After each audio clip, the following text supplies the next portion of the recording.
Bienvenue donc pour cet exercice bonus qui va vous permettre de réaliser un marque-page. Alors, vous allez devoir faire plusieurs choses. La première chose, vous allez devoir m'écrire un mail, donc depuis votre compte mail avec lequel vous avez créé un compte sur Unship. Pour la plupart, vous avez utilisé votre compte Educanet 2, donc vous allez devoir vous rendre sur Educanet 2 et vous allez devoir m'écrire un mail. Je mettrai mon mail au tableau afin que vous puissiez trouver facilement mon adresse. Ensuite, une fois que vous l'aurez fait, je vous partagerai ce travail que vous avez sous les yeux. Ce travail, c'est quoi? Ce sont des fichiers que j'ai trouvés directement sur Internet qui sont donc deux marque-pages avec des tailles différentes. Alors, pourquoi je vous les transfère? Parce que ça va vous permettre de respecter certaines dimensions. Alors, on peut grignoter, on peut être un tout petit peu plus grand, on pourrait être un tout petit peu plus petit, c'est pas grave. Mais si on veut que notre marque-page fonctionne, c'est bien de respecter des dimensions qui ont été testées par d'autres. Donc vous avez ici un exemple, vous avez deux chouettes, d'accord? Et puis vous avez ici en bas, donc le petit clip qui va se crocher sur votre page, dans un livre, dans votre agenda par exemple, etc. Et donc vous allez devoir faire quoi? Vous allez devoir vous, en quelque sorte, vous inspirer, décalquer, afin de respecter ici les dimensions. Alors la partie en haut, la chouette, elle est libre, vous allez pouvoir faire ce que vous voulez. Par contre, ce que je vous demande, c'est de bien respecter ici la partie basse de cet objet qui se clipse donc sur une page. Alors, imaginez que ce que vous avez sous les yeux est un dessin, comme on l'a fait pour décalquer, et non pas un objet. D'accord? Parce que je ne peux pas le modifier ici. Sur ce logiciel-là, je ne peux pas modifier une création déjà existante. Donc, qu'est-ce que je vais faire? Je vous montre le début. Je vais donc créer un sketch. Je vais cliquer ici sur le plan de face. Et maintenant, je vais faire la partie ici en bas.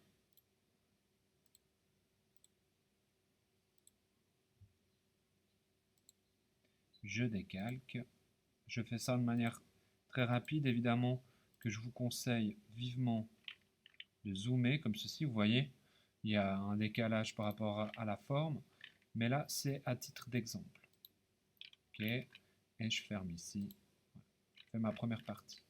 Je peux valider, je peux profiter même de faire celle-ci. De nouveau, ne faites pas comme moi, mais faites ça de manière tip-top et je valide. Voilà. Et puis maintenant, je vais me mettre légèrement sur le côté et en fait, ça va me permettre de voir à quelle hauteur il va falloir que j'extrude. Donc je vais prendre ici le mode extrude, je vais venir sélectionner cette partie-là, je vais sélectionner la partie ici, et à présent,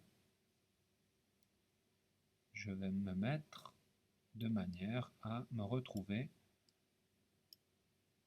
quasiment avec la même épaisseur. Là, je vais peut-être zoomer. Et là, je vois que ça dépasse. Évidemment, on n'est pas au millimètre près. Donc voilà. À titre d'indication, je vois que c'est plus ou moins à 1 mm, 1,2 mm. Donc voilà, vous avez déjà une dimension de référence. Et puis ensuite, je valide.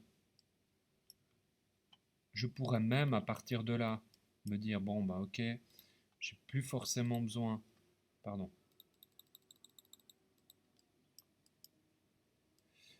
Alors, yep, voilà. Non, alors je l'ai mis en top, il est là. J'ai peut-être plus besoin de ma chouette ici d'exemple, donc je peux aller dans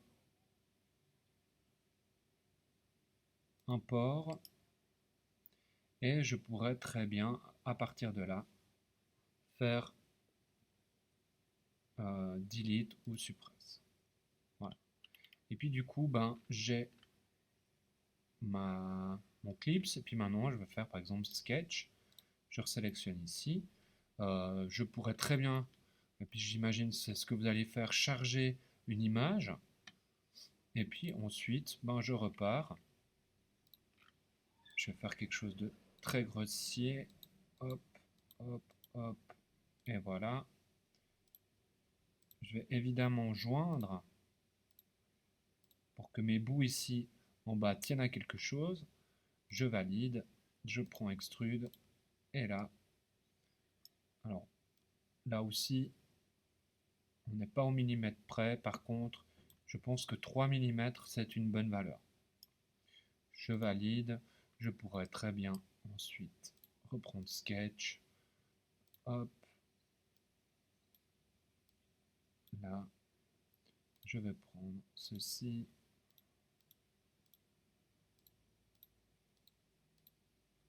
Yop. Et je reprends mon mode extrude. Je fais remove. Et voilà, j'ai fait mon petit marque-page personnalisé que je vais donc pouvoir imprimer. Faites les choses correctement. Je ne veux pas évidemment imprimer des marque-pages comme ceci là, très mal fait en bas. C'est surtout ça qui compte, on va dire. Et puis évidemment, appliquez-vous parce que ce marque-page, après, vous pourrez le mettre. Ça sera aussi un bon exemple de ce que vous avez pu faire en informatique en début de cette 10e année. Gardez à l'esprit que les semaines vont aller rapidement et on va aussi se retrouver rapidement à Noël. Alors pourquoi pas faire un petit marque-page personnalisé que vous pourrez offrir par la suite à votre famille.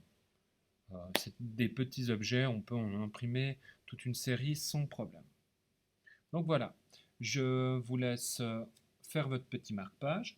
Et puis une fois que c'est terminé, ben, je vais probablement vous demander de me le partager sur Unshape. Mais enfin voilà, une fois terminé, vous m'interpellez et puis on regardera ensemble. Allez, bon travail!